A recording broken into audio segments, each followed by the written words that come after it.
For over 2,000 years, the history of the Church has been shrouded in one of humanity's greatest mysteries, the Holy Grail. In the familiar legend, it is said to be the sacred cup from the Last Supper, or the vessel that caught the blood of Christ as he was crucified. For centuries, people have dug, searched, and wandered across Europe, from underground catacombs to towering mountains, believing the Grail to be a treasure of gold, silver, and precious gems, holding the power of salvation itself. But behind that veil of legend lies a completely different truth, a truth so dangerous it was buried, distorted, and hunted down in silence for millennia. The truth says this: the Holy Grail is not an object. The Grail is a person, and that person was Mary Magdalene. Mary Magdalene, the woman who stood beside Jesus in nearly all of his most pivotal moments. In many ancient texts removed from the Bible, Magdalene was far more than just a disciple. She was called the beloved disciple, and in some accounts, she even understood Jesus more deeply than Peter himself. A few writings go further, naming her the Apostle of the Apostles. But over the centuries, that role was hidden, distorted. The official church branded Magdalene as a sinful woman, even portraying her as a prostitute, turning truth into heresy. Yet behind that denial lies a secret. Magdalene was not just a disciple. She was his secret wife and the mother of a sacred bloodline. After the death of Jesus, Magdalene was pregnant. Fleeing persecution, she and a small group of loyal followers crossed the Mediterranean, arriving in Provence, southern France. There, she gave birth, founding what would become a new bloodline, Grail, the royal blood. According to local legend, Magdalene lived in seclusion in the Sainte-Baume cave, revered as a saint. And it was in Provence where the first fragments of the Holy Grail mystery began to take root. That bloodline, according to secret genealogies, later merged with the Merovingian dynasty, the ancient royal house of France. This means the Holy Grail was never a cup from the Last Supper, but the womb, the symbol of life itself, carrying the divine blood through generations. Mary Magdalene was the living Grail.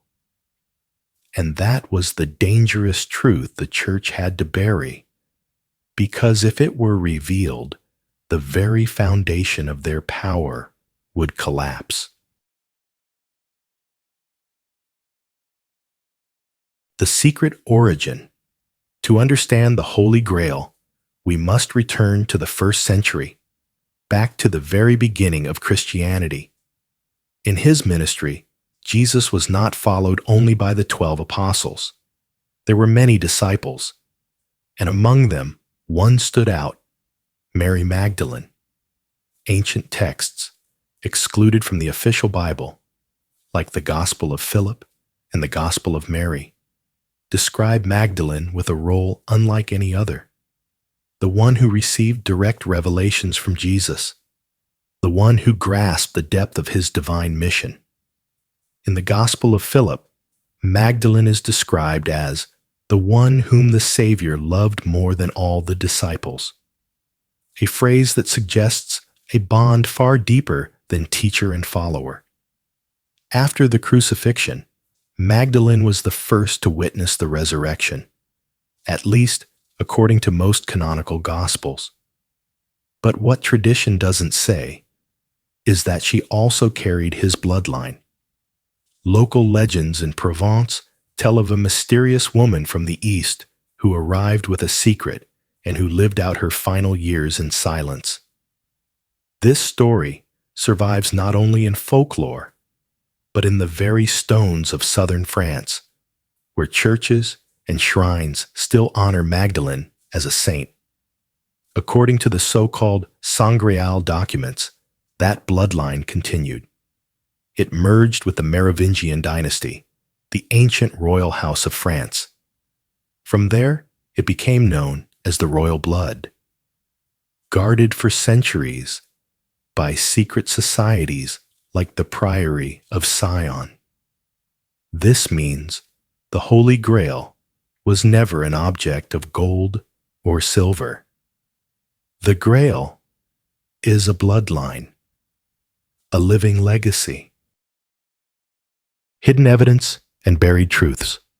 The secret of the Holy Grail does not live only in legend. It has left behind traces, woven into art, etched in stone, and written in ancient texts.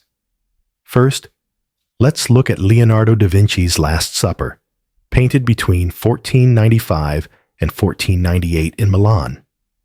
The scene depicts the moment Jesus declares, "One of you will betray me."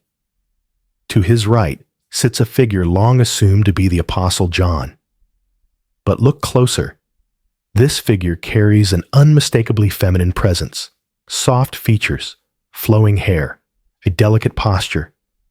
This is not a young man, but a woman, Mary Magdalene. The empty space between Jesus and Magdalene forms a V shape, an ancient symbol of the feminine womb.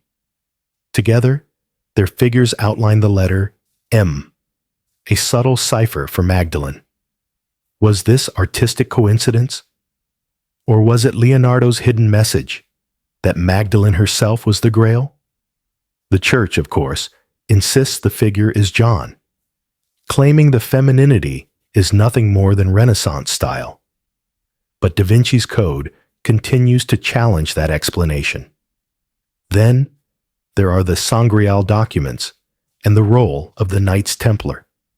Founded in the 12th century, the Templars rose to power with immense wealth and influence, closely tied to the Priory of Sion. But according to some sources, their true mission went far beyond crusades. They were guardians of the Grail bloodline. And so, in 1307, Pope Clement V and King Philip IV launched a brutal crackdown. Thousands of Templars were arrested, many were burned at the stake, their records destroyed. Officially, it was a war against heresy. In reality, it was a campaign to erase every trace of the living Grail. The clues also live in Gothic architecture. From the 12th century onward, cathedrals rose across Europe with stained glass windows, pointed arches, and intricate carvings. Yet hidden in these designs were secret symbols. The rose window, an emblem of the feminine, linked to Magdalene. The downward pointing triangle, an ancient sign of the womb, of creation. Many builders, themselves members of secret guilds, slipped these codes into stone. The Church redefined them. The rose became a vague symbol of God. The triangle was rebranded as the Holy Trinity. Its original feminine meaning erased. And then there is Magdalene in the Bible itself. In nearly every gospel, she is the first witness of the resurrection. Yet in 591, Pope Gregory I declared her to be the sinful woman who washed Christ's feet, equating her with a prostitute. From then on, for centuries, Magdalene was remembered not as a central pillar of faith, but as a fallen woman. This was no accident. It was a calculated move to diminish Magdalene, to push feminine power out of the heart of religion. From the Last Supper to the Sangreal documents, from Gothic cathedrals to biblical reinterpretations, the message is clear. Mary Magdalene was the Holy Grail. And every time the truth surfaced, the Church responded the same way, by burying it, art misinterpreted, records destroyed, symbols distorted, her name slandered. The final question: what would happen if, one day, this truth finally came to light? For the church, the consequences would be devastating. For 2,000 years, the faith of billions has rested on the belief that Jesus was celibate, that salvation transcended bloodlines and earthly ties.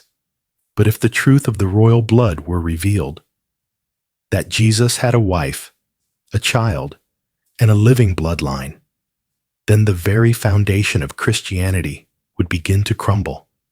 The church would be seen not as the guardian of truth, but as the great deceiver, betraying the very faith it claimed to uphold. Its political and spiritual power, built on the monopoly of truth, would collapse. For humanity, history itself would need to be rewritten. Mary Magdalene would no longer be remembered as the sinful woman, but as the Holy Mother, the wife of Jesus, the bearer of the sacred bloodline. The role of women in faith would be elevated, equal to men, sharing the center of salvation's story. And if Christ's descendants were proven to exist, they would instantly become the focus of a global storm, of faith, of politics, of power. A crisis of belief would shake the world. But perhaps it could also mark the dawn of a new age, a Christianity more just, more transparent, more inclusive, where men and women stand side by side in the story of redemption.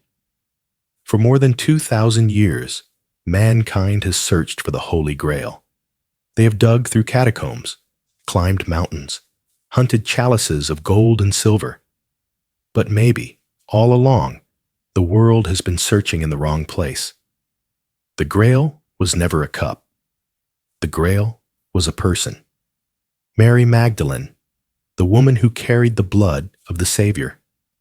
Her journey began in Jerusalem, crossed the Mediterranean to Provence, and merged with the royal bloodlines of Europe. The evidence is still there, in Leonardo's painting, in Gothic cathedrals, in forbidden texts.